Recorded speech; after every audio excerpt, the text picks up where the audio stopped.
আসসালামু আলাইকুম। HSC 27 batch কিছুদিনের মধ্যেই তোমাদের কলেজ জীবন শুরু হতে যাচ্ছে। তো এই কলেজ জীবন কিন্তু আমাদের 2 বছরের থাকে। অর্থাৎ তুমি যদি এই 2 বছর খুব ভালোভাবে পড়াশোনা করো বা ভালোভাবে অ্যাক্টিভলি পড়াশোনা করো, তো তুমি কিন্তু তোমার ভালো গন্তব্য, তোমার যে লক্ষ্য সেটা কিন্তু তুমি পূরণ করতে পারবা।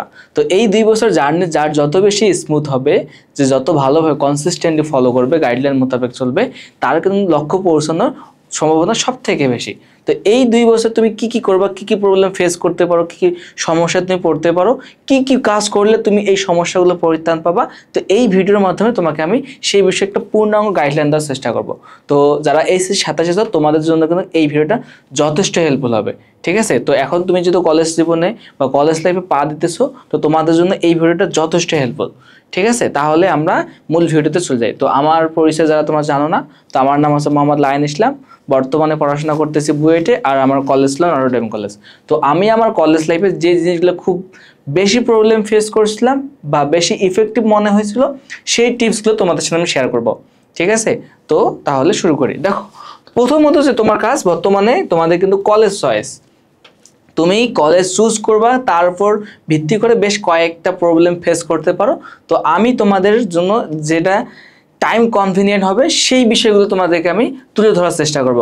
কারণ কি, আমাদের এই কলেজ লাইফ যদিও 2 বছরের কথা বলতেছে, বাট অ্যাকচুয়ালি কিন্তু এটা 18 মাসের হয়ে থাকে। আর তোমাদের কিন্তু ফুল সিলেবাস, এটা মাথায় রাখবা। যেহেতু 26-এর ফুল সিলেবাস, তার মানে তোমাদেরও ফুল সিলেবাস।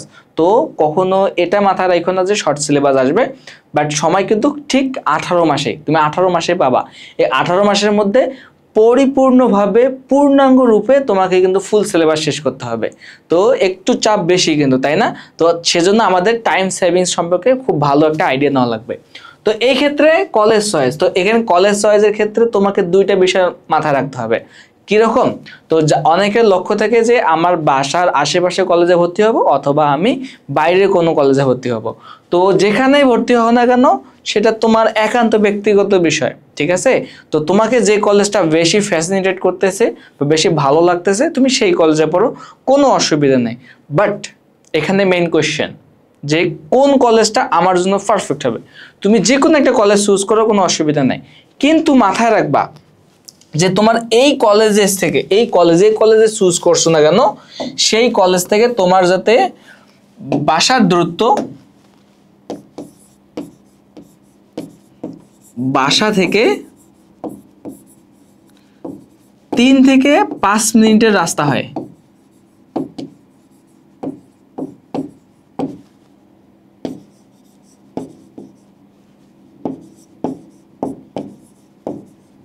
কি বললাম? তুমি যে কলেজে চুজ করো না কেন, বাট সেখানে কিন্তু অবশ্যই মাথায় রাখবা যে যাতে আমাদের কলেজ থেকে বাসা আসতে আমার 3 থেকে 5 মিনিট লাগে। যদি তুমি টাইমটা বেশি এক্সটেন্ড করো, সর্বোচ্চ ধরতে পারি এই টাইমটা তোমার 10 থেকে 15 মিনিট। এর বেশি দূরে কলেজ কখনোই নিও না। ঠিক আছে, তো এখন বাসার আশেপাশে কলেজ তোমার ক্ষেত্রে কিন্তু বেস্ট অপশন হতে পারে।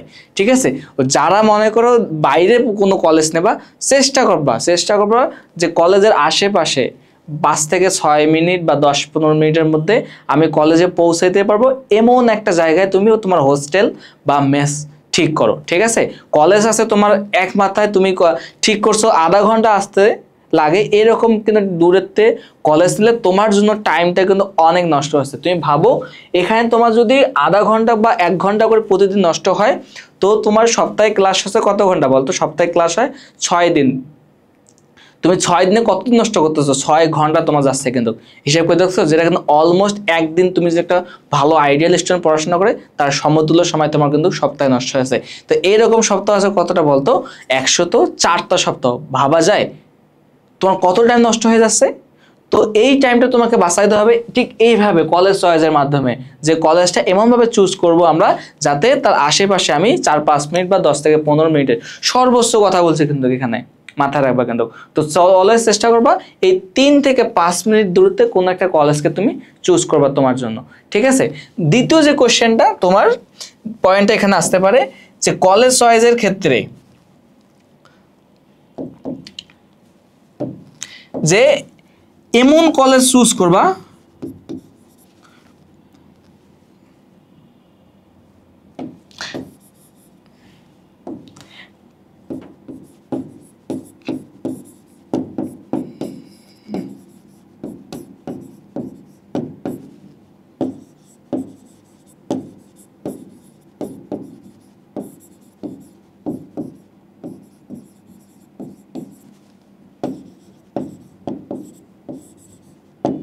দেখো আমি কথা বলি কি এটার মানে কি বুঝাইলাম তোমাকে বলি। তো দেখো যারা ভালো নামি দামি কলেজ পড়বে তাদের হিসাব আলাদা, বাট এমন কিছু কলেজ আছে যেখানে দেখবে যে প্রচুর প্যারা দিচ্ছে বাচ্চা কাচ্চাদের, যেগুলো আননেসেসারি। তো এই ঢাকা শহরে কিন্তু অনেক কলেজ আছে যেগুলো কিন্তু আননেসেসারি কিন্তু প্রচুর প্যারা দেয়। তো আমাদের দরকার নাই কিন্তু ওগুলো করার। তোমাকে বলতেছি একটা আমার একটা স্টুডেন্টের কথা বলতেছি যারা বর্তমানে এইচএসসি 25 পরীক্ষা দিতেছে। তো ওদের পরীক্ষার ঠিক 5 দিন আগে পর্যন্ত ওদের ক্লাস হয়েছে। আমি শুনে অবাক যে বাচ্চাদের এতভাবে মানসিক টর্চার করার কোনো কারণ আছে? দেখো পরীক্ষার 5-7 দিন আগ পর্যন্ত তাদেরকে গাইডেন্সে রাখছে। তো এইরকম কলেজ চুজ করা তোমার যাবে না যে কলেজে খুব প্যারা কম। কারণ কি ভাই, এই টাইমটা তোমাকে নিজেকে পড়তে হবে, তোমার কলেজ যে পড়াতেছে সেগুলো কভার করে নিজে বাসায় এসে পড়তে হবে। হুদাই এমন কলেজ চুজ করবে না যেখানে তোমাকে প্রচুর প্যারা দেয়, যার কারণে তুমি তোমার একাডেমিক লাইফে পড়াশোনার ব্যাঘাত ঘটতে পারে বা টাইম তুমি কম পাও। এরকম কলেজ কিন্তু চুজ করা যাবে না, ঠিক আছে? তো অবশ্যই মাথায় রাখবা যে এমন একটা কলেজ চুজ করব যাতে আমার প্যারাটা কম দেয়, আমি নিজেকে টাইম দিতে পারি বেশি বা নিজের কাছে পড়তে পারি, এমন বিষয়গুলো, ঠিক আছে? তো আর একটা বিষয় এখানে লক্ষ্য করা যায় আমার কলেজ চয়েসের ক্ষেত্রে।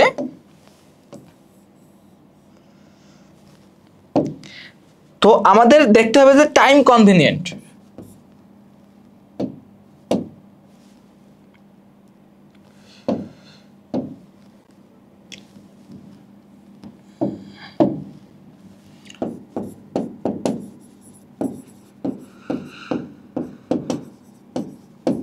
এই টাইম কনভিনিয়েন্ট তোমাকে বিষয়টা খুব ভালোভাবে মাথায় লাগবে। কিরকম? দেখো আমাদের কলেজ জীবনে কিন্তু সময় মাত্র কিন্তু 1.5 বছর, অর্থাৎ 1 বছর 6 মাসের মতো সময়, অর্থাৎ 18 মাস সময়। তো এই 18 মাসের মধ্যে তোমাকে প্রপারলি পারফেক্টলি তোমাকে সিলেবাসগুলোকে শেষ করতে হবে। তো আমাদের যেহেতু সময়টা কম, তো সেই ক্ষেত্রে কিন্তু আমাদের অবশ্যই এই টাইমের প্রতি তোমাকে লক্ষ্য দেওয়া লাগবে। তো টাইম কিভাবে বাঁচানো যাচ্ছে তুমি লক্ষ্য করবা যে আমার এই কলেজে এই প্যারাদাসে আমি যদি এখান থেকে কিছু টাইমটা বাঁচাইতে পারি, আবার আমার যদি যাতায়াত থেকে টাইমটা বাঁচাতে পারি, তাহলে আমি সহজে কিন্তু এই টাইমটা আমার পড়াশোনার ক্ষেত্রে দিতে পারি। তো তোমার কলেজ চয়েসের ক্ষেত্রে এই 3টা বিষয় অবশ্যই মাথায় রাখবা, ঠিক আছে? বাসার কাছাকাছি কোনো কলেজ নেবা, বা তারপর দ্বিতীয় বিষয়টা হচ্ছে প্যারা কম দেয় বা তোমার আজে বাজে কাজে কম সময় নষ্ট হয়, এরকম কলেজটা তুমি বেশি প্রেফার করবা। দেন তোমাকে টাইম কনভিনিয়েন্ট বিষয়টা মাথায় রাখতে হবে, টাইম সেভ হয়, এরকম বিষয়গুলো মাথায় রেখে দেন তোমাকে কলেজ চুজ করতে হবে। তো কিছুদিনের মধ্যে তোমাদের কিন্তু এই যে অলরেডি নোটিশ দিয়ে দিয়েছে 11 তারিখ মেবি, তো তোমাদের সেই ক্ষেত্রে কিন্তু একটু ভালোভাবে সতর্কতার সহিত কলেজ চয়েস করবা, কারণ এই 2 বছর তোমার কলেজের উপর ডিপেন্ড করতেছে, ঠিক আছে? তো কলেজ চয়েস বিষয়টা বুঝতে পারছো তো? ওকে, নেক্সট যে বিষয়টা আসতে পারে, তো কোচিং টিচার কোচিং বা টিচার সিলেকশন, এই বিষয়টা কি বলতেছে? দেখো আমাদের কলেজ লাইফে কিন্তু সব থেকে বেশি ইম্পর্টেন্স এই সেক্টরটা। তোমার কলেজ যেমন হয় হোক, কিন্তু তুমি যে পড়াশোনা করবা সেটা কার উপর ডিপেন্ড করতেছে বলতো? তোমার টিচারের উপর না? বা যে কোচিং সেন্টারে পড়ো, যারা অনেক দূরে বা যে সকল এলাকায় খুব ভালো মানের টিচার বা ভালো কলেজগুলো খুব ভালো পড়ায় না, তো এরকম কিন্তু অনেক কলেজ আছে যেগুলো ঢাকার মধ্যে যেগুলো কলেজ সেগুলো কিন্তু খুব ভালোভাবে টিচাররা কলেজে পড়ায়, বাট অনেক জায়গায় আছে যেখানে কলেজের টিচাররা পড়ায় না। তো সেই ক্ষেত্রে তাদের বাচ্চাদের কি প্রবলেম হবে না? তো সেই ক্ষেত্রে তাদের কিন্তু প্রধান বা মেইন ফোকাস থাকে কোনো কোচিং সেন্টারে জয়েন হওয়া অথবা কোনো টিচারের কাছে প্রাইভেট পড়া। তো সেই ক্ষেত্রে তোমাদের বেশ কিছু বিষয় লক্ষ্য রাখা উচিত। তো তুমি চেষ্টা করবা যে কোচিং বা টিচার যার কাছে পড়ো না কেন একজনকে একবারে ফিক্সড করা। তো এই জন্য প্রতি সপ্তাহে তুমি কাজ করবা যে ট্রায়াল দেবা। এই ট্রায়ালটা কি তোমার কি 2 থেকে 3টা ক্লাস ফ্রি থাকে না? তুমি এইরকম ফ্রি ক্লাসগুলো করবা অবশ্যই। ফ্রি ক্লাসগুলো করার পর দেন তুমি বুঝতে পারবা যে ওই এলাকার মধ্যে কোন টিচারটা ভালো বা কে তোমাকে সুন্দরভাবে পড়ায়। তুমি তার কাছে ফিক্সড একদম টানা 2 বছর পড়বা, ঠিক আছে? 2 বছর বলতে 18 মাস অ্যাকচুয়ালি, বাট আমাদের পরীক্ষা হওয়ার সময় কিন্তু মানুষরাও মডেল টেস্ট নেয়। তো এই ক্ষেত্রে তোমার অবশ্যই এই টিচারটা খুব ভালোভাবে, যে টিচারের কাছে তুমি পড়ো তাকে তুমি একবারে সিলেক্ট করে নেবা, কারণ তুমি সবগুলো জায়গায় ট্রায়াল দেবা। 1 মাস করে দরকার নেই, ফ্রি ক্লাসগুলো ট্রায়াল দিয়ে তুমি সিলেক্ট করতে পারবা, ঠিক আছে? তো তুমি যখন একটা টিচার বারবার তুমি চেঞ্জ করবে তখন তোমার পড়াশোনার ফ্লোটা চেঞ্জ হয়ে যাবে। কিরকম?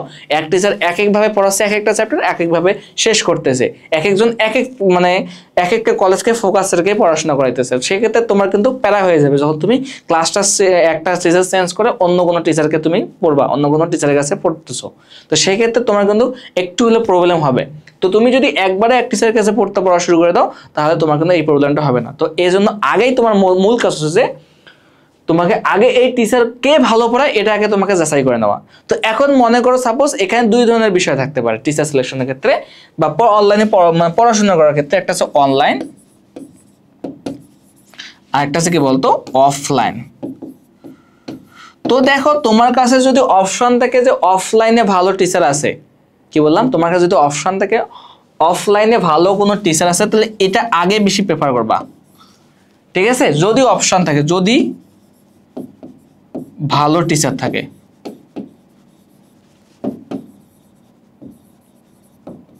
ঠিক আছে, কিরকম, তুমি একটা বিষয় পড়তেছো খুব ভালোভাবে বোঝাইতে পারতেছে, তুমি বুঝতে পারতেছো, ভালো পড়াইতেছে কিনা সে পরের প্রশ্ন, যে উনি যাই পড়াক না কেন যাতে তুমি বুঝতে পারো, যদি এইরকম কোনো টিচার থাকে তুমি গো ফর হিম বাহার, ঠিক আছে? তো তার কাছে তুমি পড়ো, কোনো অসুবিধা নাই। দেন যদি তোমার কাছে কোনো টিচারে ভালো লাগে না, দেন তুমি অনলাইনে শিফট করো, অনলাইনে শিফট করো। যে অনলাইনে তোমাকে কার ক্লাস ভালো লাগে, কোন ভাইয়ের ক্লাস ভালো লাগে, কোন স্যারের ক্লাস ভালো লাগে, তুমি তার কোর্সে করো, ঠিক আছে? যখন তুমি এটা অপশন যাবা তখন আর কিন্তু তোমার অফলাইন আর লাগতেছে না, সেক্ষেত্রে তুমি অনলাইনে কাজ করতে পারতেছো। তো এটা আমাদের বেস্ট অপশন হয় যারা গ্রামে স্টুডেন্ট। তো সেক্ষেত্রে গ্রামে কিন্তু খুব ভালো মানের টিচার পাওয়া মুশকিল, কারণ আমি গ্রাম থেকে উঠে আসছি। তো আমি এই বিষয়গুলো জানি যে গ্রামের টিচাররা মানে কোয়ালিটি যথেষ্ট কিন্তু নিচু লেভেলে, তারা কিন্তু অলমোস্ট অনেকে দেখবা যে টাকা ঘুষ দিয়ে চাকরি নিছে, অনেক মানে একটু এটা আগের তোমরা জানোই যে টাকা দিয়ে সবকিছুই ওরা করছে, বাট এখন কিন্তু সম্ভব না যদিও। তো সেই ক্ষেত্রে তারা যদি এরকম হয় তো তাদের কাছে আমরা কি শিখতে পারি? তাদের জন্য বেস্ট অপশন হতে পারে তোমার অনলাইন। তো অনলাইনের ক্ষেত্রে যার ক্লাস ভালো লাগে প্রথমত কাছে তোমাকে ডেমো ক্লাস দেখা বা ফ্রি ক্লাস, ফ্রি বা ডেমো, এইগুলো দেখে দেন তুমি সিলেক্ট করো। কথা কি বুঝাইতে পারছি আমি? তো টিচার সিলেকশন একটু চিন্তা করে একটু টাইম নিয়ে করো। প্রথমে একবার যাও সমস্যা কই, তুমি যদি এইটা কাজ একবারে করতে পারো, তোমার জন্য পারফেক্ট কিছু তুমি খুঁজে বের করতে পারো, তখন কিন্তু তুমি একই ফ্লোতে আগাইতে পারতেছো, সেক্ষেত্রে তোমার কিন্তু আর প্রবলেম হবে না। কথা কি বুঝাইতে পারছি আমি? তো এটাই আছে আমাদের এই ইয়ার ক্ষেত্রে মেইন প্রবলেম। এখন তোমার এই ক্ষেত্রে টিচার সিলেকশনের ক্ষেত্রে তুমি যে একটা মেইন প্রাধান্য দেবে সেটা হচ্ছে তোমাকে দেখবা যে কোন টিচারটা বা কোন শিক্ষক বা কোন কোচিং সেন্টার তোমাকে সাথে সাথে এই একাডেমিক পড়ার সাথে সাথে তোমাকে একাডেমিকের সাথে একাডেমিক প্লাস অ্যাডমিশনটা পড়ায় দিচ্ছে অলমোস্ট। দেখো তোমার কিন্তু সাথে সাথে কিন্তু একাডেমিক প্লাস অ্যাডমিশনও কভার হয়ে যাচ্ছে, তুমি কিন্তু এটাকে বেশি প্রেফার করবা। দেখো কারণ কি বলতো, কারণ হলো যে তুমি যদি একের সাথে একাডেমিক প্লাস অ্যাডমিশন দুইটা কভার করতে পারো, সেই ক্ষেত্রে কিন্তু তোমার কিন্তু অ্যাডমিশনের ক্ষেত্রে প্যারাটা বা একটু পরিশ্রমটা একটু কম হয়ে যাবে, যেটা তোমার একাডেমিকে কভার হয়েছে। কারণ কি একাডেমিকে তুমি যদি অ্যাডমিশনে পড়ো, দেখো একাডেমিকের পড়া যা লাগে তার থেকে কিন্তু যখন তুমি অ্যাডমিশন পড়তেছো ওই বিষয়ে একটু বেশি তোমার জ্ঞান অর্জন হচ্ছে, অর্থাৎ ওই বিষয়ে তুমি প্রো হয়ে যাচ্ছ। তো সেই জন্য চেষ্টা করবা যে স্যারটা দেখবা যে একটু মানে যাচাই করলে বুঝতে পারবে যে কোন স্যারটা ভালো পড়ায়, দেখছো 2 থেকে 3-4 স্যার খুব ভালো পড়ায়, তোমাকে ভালো লাগছে, এখন তুমি কাকে চুজ করবা, দেখবা যে একাডেমিকের সাথে সাথে অ্যাডমিশনও শেষ করে দিচ্ছে বা অ্যাডমিশনও ফেব্রুয়ারি থেকে 50% কভার করে দিচ্ছে, তুমি তার কাছে পড়বা। ঠিক আছে, খুব ভালোভাবে কিন্তু এই দুইটা বিষয় মাথায় রাখতে হবে, কলেজ চয়েস দেন তোমার টিচার সিলেকশন। এইটা যদি ভালোভাবে করতে পারো, তোমার মনে করো যে কলেজ বা তোমার লাইফে যে গুরুত্বপূর্ণ এই 2টা বছরে খুব স্মুথলি পার করতে পারবা। ঠিক আছে, তোমার আশা করি কোনো প্রবলেম হবে না। ওকে, তাহলে 3 নম্বর যে বিষয়টা আমাদের ক্ষেত্রে থাকে, তোমাদের জন্য মেইন বিষয়টা বলতে পারো এটা, এই বুক লিস্ট, যে আমাদের কোন বই পড়তে হবে, কিভাবে পড়তে হবে, তাই না? এটা তো তোমাদের মেইন কোশ্চেন। তো আমি তোমাদের জন্য একটা সুন্দর একটা সার্চ লিস্ট মানে একটা লিস্ট দিছি যে কোন কোন বইগুলো পড়া দরকার এসব। ঠিক আছে, তো ফিজিক্সের ক্ষেত্রে তোমাকে আমি 3টা বই সাজেস্ট করব, 3টা, একটা আছে ইসাক, তফন, আর একটা আছে শেলু স্যার। তো তোমাদের জন্য এই যে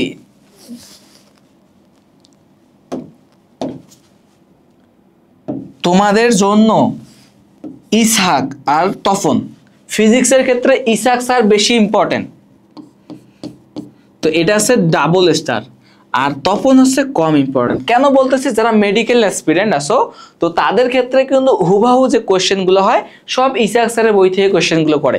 তো তুমি তোমার লাইফের ক্ষেত্রে একাডেমিক লাইফে ইসাক স্যার এবং তপন স্যার এই দুটাকে বাইবেল মনে করবা, যে এগুলো আমাদের খুব ভালোভাবে থিওরি সহ পড়তে হবে।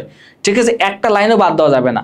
তো দেন দেখবা যে ইশাক স্যারে কিন্তু যখন তুমি কনসেপ্টগুলো সব কভার করে ফেলছো তখন স্যার শেষ করে ফেলছো, এখন আমাদের ম্যাথ প্র্যাকটিস করা লাগবে না। ম্যাথ প্র্যাকটিসের জন্য বেস্ট অপশন আমি মনে করি আমাদের শেলু স্যারের বই, কারণ কি শেলু স্যারের বইয়ে প্রত্যেকটা টপিকের ম্যাথ টাইপ ওয়াইজ তোমার ভাগ করা থাকে, যেক্ষেত্রে তোমার রিভিশন করা সব থেকে ইজি হয়ে যায়। তো তুমি চেষ্টা করবা যে আমাদের যখন কনসেপ্টের কথা বলতেছে তখন তুমি ইসাক স্যার এবং তপন স্যারের পড়াটা বই দুইটা খুব ভালোভাবে প্রত্যেকটা পেজ A to Z পড়বা। আর ম্যাথের জন্য তুমি শেলু স্যার, এটা তোমার আমি বলতে পারি যেটা তোমার এক্সট্রা বই হিসেবে, ঠিক আছে। কেমিস্ট্রির জন্য কোনো কিছুই না, ডিরেক্টলি হাজারি, এটা খুব এটা আগে। দেন এই দুইটা বই হচ্ছে এক্সট্রা, যারা মনে করো ইঞ্জিনিয়ারিং অ্যাসপিরেন্ট হয় তারা কিন্তু এই ঘোষ স্যার বেশি পড়ে।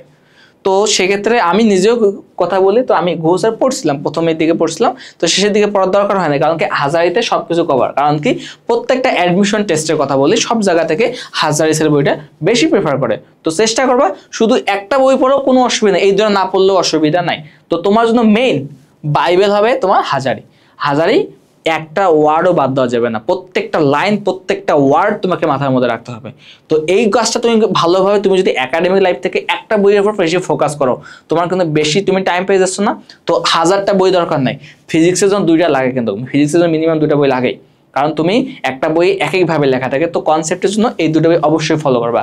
আর কেমিস্ট্রির জন্য তুমি যদি শুধু হাজারি ফলো করো, কভার এনাফ ফর, আর কোনো বই লাগবে না। তো যাদের একটু বেশি প্যানিক বা একটু বেশি পড়ার ইচ্ছা, তারা চাইলে কবির বা ঘোষার বই পড়তে পারো, কোনো অসুবিধা নেই, ঠিক আছে। তো এটা বুঝতে পারছি। তো আমাদের এটা বললে একাডেমি প্লাস অ্যাডমিশন কভার হয়ে যাবে।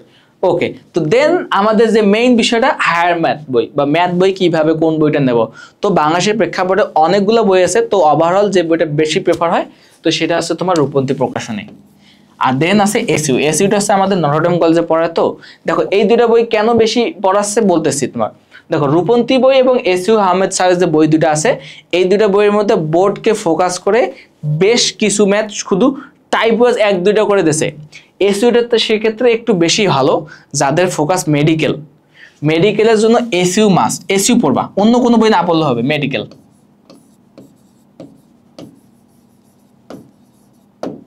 যারা মেডিকেলে পরীক্ষা দেবো তাদের জন্য কিন্তু এসইউ আহমেদ বইটা বেস্ট অপশন হতে পারে। আর যারা মনে করো ভার্সিটি বা ইঞ্জিনিয়ারিং অ্যাসপিরেন্ট, তো তাদের জন্য রূপন্তী বইটা পারফেক্ট। কেন বলতেছি, কারণ রূপন্তী বইয়ে প্রত্যেকটা ম্যাথ টাইপ ওয়াইজ থাকে। তো বাংলাদেশের প্রেক্ষাপটে ম্যাক্সিমাম কলেজগুলো কিন্তু তোমার রূপন্তী প্রকাশনী বইটা পড়িয়ে থাকে। কারণ কি এখানে প্রত্যেকটা ম্যাথের টাইপ থাকে, টাইপ থাকার কারণে অনেকগুলো ম্যাথ তুমি প্র্যাকটিস করতে পারো। তো তুমি যদি এই দুটো বই কভার করো, তোমার কিন্তু বোর্ডের তো 100% প্রিপারেশন শেষ।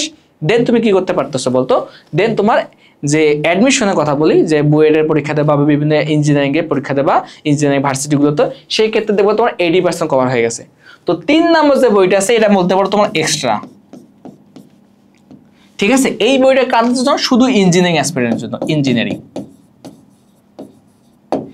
ইঞ্জিনিয়ারিং যারা অ্যাসপিরেন্ট আছো তাদেরকে অবশ্যই এই বইটা শেষ করতে হবে, এটা মাস্ট। আমি নিজে শেষ করছিলাম, আমি শেষ করছি 3টা শেষ করছি আল্লাহর রহমত। তো বেশি গুরুত্ব হচ্ছে কেতাব। তুমি যদি কেতাবটা 100% A to Z শেষ করতে পারো, তোমাকে আর কোনো কিছু সলভ করা লাগবে না, তুমি ম্যাথের বস। তোমার ম্যাথে ইঞ্জিনিয়ারিং প্রিপারেশনের জন্য 100% প্রিপারেশন কভার, ঠিক আছে। তো যারা ইঞ্জিনিয়ারিং অ্যাসপিরেন্ট তাদের জন্য কেতাব বইটা বেস্ট। এখনই তো তোমাকে বুঝতে হবে যে আমি কোন দিকে যাব না যাব, একটা মোটামুটি আইডিয়া পেয়ে যাবা তোমার কলেজ শুরু হলেই। তো তুমি চেষ্টা করবা যাদের ফোকাস হচ্ছে মেডিকেল স্ট্যান্ডার্ড বা কোনো কিছু ভার্সিটিতে পড়া, তারা রূপন্তী অথবা এসইউ আহমেদ বইটা পড়তে পারো একাডেমিক লাইফ থেকে। ওকে, আচ্ছা দেন যে বিষয়টা আছে বায়োলজির ক্ষেত্রে কোনো কথা নাই, এই দুটো বই একদম ফিক্সড। দ্বিতীয় পত্রের জন্য গাজী আজমল স্যার, প্রথম পত্রের জন্য আছে হাসান স্যার। আর আইসিটি বাংলাদেশের প্রেক্ষাপট অনুযায়ী বেশি পড়াশোনা হয় মুজিবুর রহমান স্যার এবং আছে মাহবুবুর রহমান স্যার। দুটো বই অনেক সুন্দরভাবে লেখা আছে, দুটো বই যে কোনো একটা বই তুমি নিতে পারো, যে কোনো একটা বই ফলো করো, কোনো অসুবিধা নেই, তোমাকে দুটো ফলো করতে হবে না। তো ঠিক আছে, তো ফিজিক্সের জন্য 2টা বই, কেমিস্ট্রির জন্য একটা বই, ম্যাথের জন্য একটা বই, বায়োলজির জন্য বলে দিচ্ছি, আর আইসিটির জন্য যে কোনো একটা বই তুমি বা, ঠিক আছে। তো তোমার কাছে যদি এই মোটামুটি একটা বইয়ের ধারণা দেওয়া থাকে, তুমি কিন্তু তোমার টাইমগুলো সঠিকভাবে অ্যাপ্লাই করতে পারবা, ঠিক আছে। তো তোমার একটা স্ক্রিনশট নিয়ে নাও। ওকে, তো ঠিক আছে, তো বইয়ের মোটামুটি একটা আইডিয়া পেয়ে গেছি। ওকে, তো দেখো আমাদের এই এইচএসসি লাইফে আর কি হতে পারে। দেন যে বিষয়টা সব থেকে গুরুত্বপূর্ণ, সব থেকে বেশি গুরুত্বপূর্ণ হচ্ছে সেলফ সেলফ স্টাডি বলতে কি বোঝাচ্ছে একটু বোঝার চেষ্টা করো। তুমি এতগুলো এখানে ওখানে সেখানে অনেক কিছু পড়াশোনা করছো, এই ভাইয়ের কাছে পড়ছো, এই স্যারের কাছে পড়ছি, এই কলেজে এটা পড়ছি, এখানে অনলাইনে এটা পড়ছি, অনেক কিছু পড়ছো, বাট তুমি কি নিজে পড়ছো? এটা হচ্ছে মেইন বিষয়। এই সময় তোমার এইচএসসি লাইফে বা এই যে তোমার ইন্টার লাইফে সব থেকে বেশি গুরুত্বপূর্ণ বলতে পারি যে আমাদের এই সেলফ স্টাডিটা। তুমি যত বেশি যে সেলফ স্টাডি করবে তার জন্য কিন্তু প্রত্যেকটা বিষয় বা প্রত্যেকটা সবকিছু বিষয় তার জন্য বোঝা সব থেকে ইজি। তো সেজন্য বেশি বেশি যে তুমি সেলফ স্টাডি করতে হবে তোমাকে, ঠিক আছে? যতই হাজারবার অন্য মানে তুমি সারাদিন সবার কাছে পড়ে বেড়াচ্ছ, কোনো লাভ নাই যদি তুমি সেলফ স্টাডি করো। তো সেলফ স্টাডিটা অবশ্যই গুরুত্বপূর্ণ, ঠিক আছে? তো এর জন্য অবশ্যই সেলফ স্টাডি করতে হবে। সেলফ স্টাডি তোমাকে ডেইলি, যারা নিউলি তোমার কলেজে এডমিটেড হবা, তো তুমি চেষ্টা করবা প্রত্যেকটা দিন 5 থেকে 6 ঘন্টা তোমার নিজে পড়ার ট্রাই করবা, নিজেকে টাইম দেবা, নিজে আমি প্রতিদিন 5 থেকে 6 ঘন্টা পড়বো, এটা ফিক্সড, কোনো পার্থক্য করা যাবে না। যারা জীবনে ভালো কিছু করতে চাও তো তাদের জন্য কিন্তু অবশ্যই এটা মাস্ট, ঠিক আছে? তো অনেকেই আছে ভাই কলেজ লাইফে তো উঠলাম একটু চিল করি, লাইফ আছে অনেক সময় আছে, তারা কিন্তু জীবনে বড় ধরনের ধাক্কা খাবা, ঠিক আছে? তো এই কলেজ লাইফে তোমার দেখতে দেখতে টাইমটা কিন্তু শেষ হবে, 2টা বছর না, এই দেখতে দেখতেই ঘুমাবা উঠবা শেষ, ঠিক আছে?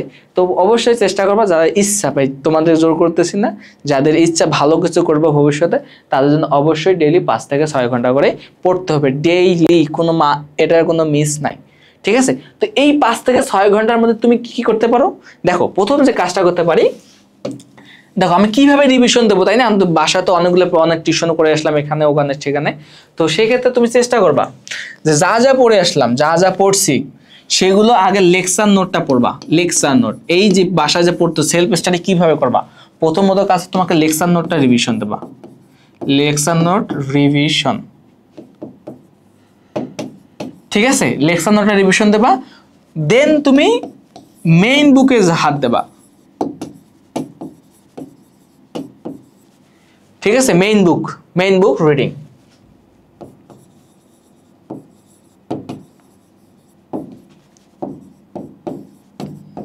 দাগিয়ে পড়বা। যখন পড়তে বসবা তখন অবশ্যই কলম নিয়ে বসবা, যে প্রত্যেকটা যেটা তোমার কাছে ইম্পর্টেন্ট মনে হচ্ছে সেটা তুমি দাগায় নেবা। তো প্রথম কাজ কি বলতো, তোমার কাছে হচ্ছে যে স্যার যা পড়াইছে, স্যার যা পড়াইলো সেগুলো আমি কি করবো, আগে সেই লেকচার নোটটা একবার রিভিশন দেবো, দেন ওই লেকচার যে টপিকটা কভার করছে সেই টপিকটা মেইন বই থেকে আমি কভার করব। মেইন বই থেকে যখন তুমি কভার করতে পারতেছো, মেইন বই পড়া শেষ, দেন তুমি কি করবা, এই অধ্যায়ে ম্যাথ প্র্যাকটিস যাবা, ম্যাথ প্র্যাকটিস, ফিজিক্সের ক্ষেত্রে ম্যাথ প্র্যাকটিস হবে, আর কেমিস্ট্রির ক্ষেত্রে তো বই পড়ার মধ্যে এনাফ, ঠিক আছে? তো এই প্র্যাকটিসটা আবার কিভাবে করতে পারে, এই দেখো তোমার কিন্তু মোটামুটি পড়াশোনা কিভাবে করবা এই দুটো রুল ফলো করে হবে। তো এখন তোমার একটা চ্যাপ্টার শেষ, বাট পরীক্ষা আছে, তুমি কিভাবে প্র্যাকটিস করবা? তো তুমি চেষ্টা করবা, অলওয়েজ চেষ্টা করবা যে একটা অধ্যায় শেষ হওয়ার পর সাথে সাথে ওর এমসিকিউ প্লাস সিকিউ কোশ্চেনগুলা সলভ করার, ঠিক আছে? তো এমসিকিউ সিকিউ যদি দুটো সলভ করতে পারো, তুমি ওই চ্যাপ্টারের 80 থেকে 90% তোমার বোর্ড প্রিপারেশন ডান। কখন? যখন তুমি সিকিউ প্লাস এমসিকিউ গুলো সলভ করতে পারতেছো। যখন এই দুটো সলভ হবে, এটা কার মাধ্যমে? Self study. আমি কিন্তু এই সময় বিশ্বাসী না যারা বলে তোমাকে যে আমি প্রত্যেকটা বোর্ডের প্রত্যেকটা কোশ্চেন ধরে সলভ করে দেবো, এরকম কিন্তু দেখবা যে অনলাইনে কিন্তু অনেকে এই কথাগুলো বলে, সবগুলো ধান্দাবাজ, ঠিক আছে? তো এইগুলো ভাই তুমি তোমার কাজ টিচারের কাছে প্রত্যেকটা বিষয় কনসেপ্ট ক্লিয়ার করে দেওয়া, তো তোমাকে ক্লিয়ার করে দিয়েছে, এখন প্র্যাকটিস করার দায়িত্ব তোমার, তুমি প্র্যাকটিস করো, যেগুলো আটকে যাবে যেগুলো পারতোস না সেগুলো কারা, এগুলো তোমার ভাইয়ারা বা যে কোনো যা আছে স্যারদের কাছে বোঝায় নেবে, তোমার কাছে প্রত্যেকটা আমি ধরে করে তুমি কি প্র্যাকটিস করলা, তোমার মাথায় কি অর্জন করলা তুমি জ্ঞান, তাই না? তো টিচারে হচ্ছে এভাবে পড়াবে, তো প্রত্যেকটা ম্যাথ তুমি প্র্যাকটিস করবে কিভাবে, এমসিকিউ এবং সিকিউ শেষ করার পর। যারা এই কাজটা করবে তাদের ক্ষেত্রে সেম। এখন যারা ইঞ্জিনিয়ারিং অ্যাসপিরেন্ট হবে তারা চেষ্টা করবা ইঞ্জিনিয়ারিং বা মেডিকেল যখন পড়া শেষ, তো এই চ্যাপ্টারের কোশ্চেন ব্যাংক মেডি হইলে মেডি, ইঞ্জি হইলে ইঞ্জি, ভার্সিটি হইলে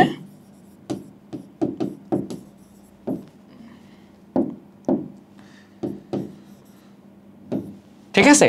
যারা যেটা টার্গেট তারা সেটা বই বের করে একটু প্র্যাকটিস করবা। যদি তুমি এভাবে প্র্যাকটিস করো তো তোমাদের জন্য কিন্তু যথেষ্ট হেল্পফুল হবে। তো এবং সেলফ স্টাডিটা খুব পারফেক্টলি তুমি প্রপারলি পড়তে নিজেকে টাইম দিতে পারবা, কিভাবে নিজেকে সিলেবাস শেষ করতে পারবা, নিজের সিলেবাসটা খুব সহজে শেষ করতে পারবা। ঠিক আছে? তো আশা করি তুমি এভাবে প্ল্যান করলে কিন্তু তোমার ক্ষেত্রে কিন্তু এই একাডেমিক লাইফটা 2 বছরটা খুব স্মুথলি পার হবে। তো এখানে আরেকটা বিষয় তোমার জন্য বলা দরকার আমার, যে দেখো এই জায়গায় এই অনলাইন অফলাইনের ক্ষেত্রে তো তুমি এটা কখনো করো না ফুললি ডিপেন্ডেন্ট অন অনলাইন বা অফলাইন। তো তুমি চেষ্টা করবা যে এটা একটা কম্বো হিসাবে, কিছু অফলাইন